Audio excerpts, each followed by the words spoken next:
ಸರ್ಕಾರಿ ಅಧಿಕಾರಿಗಳ ಮೇಲೆ ಕೈ ಇಟ್ರೆ ಹುಷಾರ್. ಸರ್ಕಾರಿ ನೌಕರರಿಗೆ ಬೆದರಿಕೆ ಹಾಕಿದ್ರೆ ಬೀಳುತ್ತೆ ಬಿಸಿ.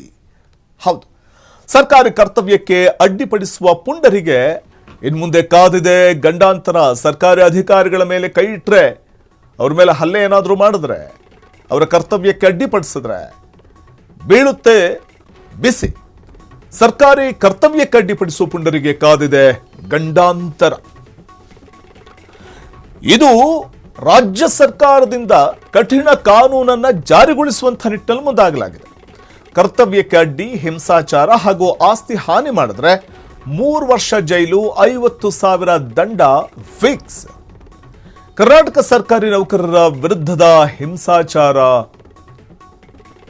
ಸರ್ಕಾರಿ ಕಚೇರಿಗಳಲ್ಲಿ ಆಸ್ತಿ ಹಾನಿ ನಿಷೇಧ ಕಾಯ್ದೆ 2026 ಜಾರಿಗೆ ತರುವಂಥ ನಿಟ್ಟಿನಲ್ಲಿ ಸರ್ಕಾರ ಮುಂದಾಗ್ತಾ ಇದ್ದು, ಕರಡು ಮಸೂದೆಯನ್ನ ರಾಜ್ಯ ಸರ್ಕಾರ ಸಿದ್ಧಪಡಿಸಿದೆ. ಸರ್ಕಾರಿ ಅಧಿಕಾರಿಗಳ ಮೇಲೆ ಕೈ ಇಟ್ಟಿದ್ದೇ ಆದರೆ ಅದಕ್ಕೆ ಬೆಲೆ ತೆರಬೇಕಾಗತ್ತೆ.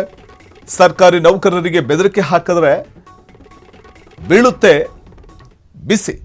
ಇದು ಸರ್ಕಾರಿ ಅಧಿಕಾರಿಗಳ ಮೇಲೆ ಏನಾದರೂ ಹಲ್ಲೆ ಮಾಡುವಂಥದ್ದಿರಬಹುದು, ಅಥವಾ ಅವರ ಕರ್ತವ್ಯಕ್ಕೆ ಅಡ್ಡಿಪಡಿಸುವಂಥದ್ದಿರಬಹುದು, ಅಥವಾ ಬೆದರಿಕೆ ಹಾಕುವಂಥದ್ದು.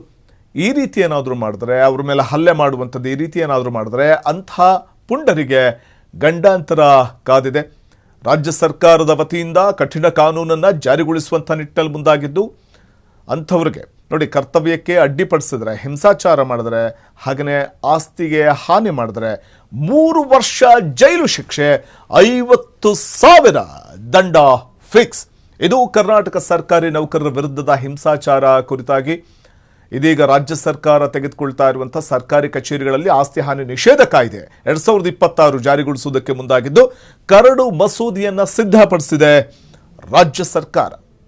ಇದು ಸರ್ಕಾರಿ ಅಧಿಕಾರಿಗಳ ಮೇಲೆ ಏನಾದರೂ ಹಲ್ಲೆ ಮಾಡುವಂಥದ್ದಿರಬಹುದು, ಅಥವಾ ಅವರ ಕರ್ತವ್ಯಕ್ಕೆ ಅಡ್ಡಿಪಡಿಸುವಂಥದ್ದಿರಬಹುದು, ಅಥವಾ ಬೆದರಿಕೆ ಹಾಕುವಂಥದ್ದು.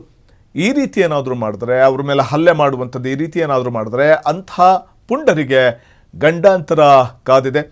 ರಾಜ್ಯ ಸರ್ಕಾರದ ವತಿಯಿಂದ ಕಠಿಣ ಕಾನೂನನ್ನು ಜಾರಿಗೊಳಿಸುವಂಥ ನಿಟ್ಟಿನಲ್ಲಿ ಮುಂದಾಗಿದ್ದು, ಅಂಥವ್ರಿಗೆ ನೋಡಿ, ಕರ್ತವ್ಯಕ್ಕೆ ಅಡ್ಡಿಪಡಿಸಿದ್ರೆ, ಹಿಂಸಾಚಾರ ಮಾಡಿದ್ರೆ, ಹಾಗೆಯೇ ಆಸ್ತಿಗೆ ಹಾನಿ ಮಾಡಿದ್ರೆ 3 ವರ್ಷ ಜೈಲು ಶಿಕ್ಷೆ, 50,000 ದಂಡ ಫಿಕ್ಸ್.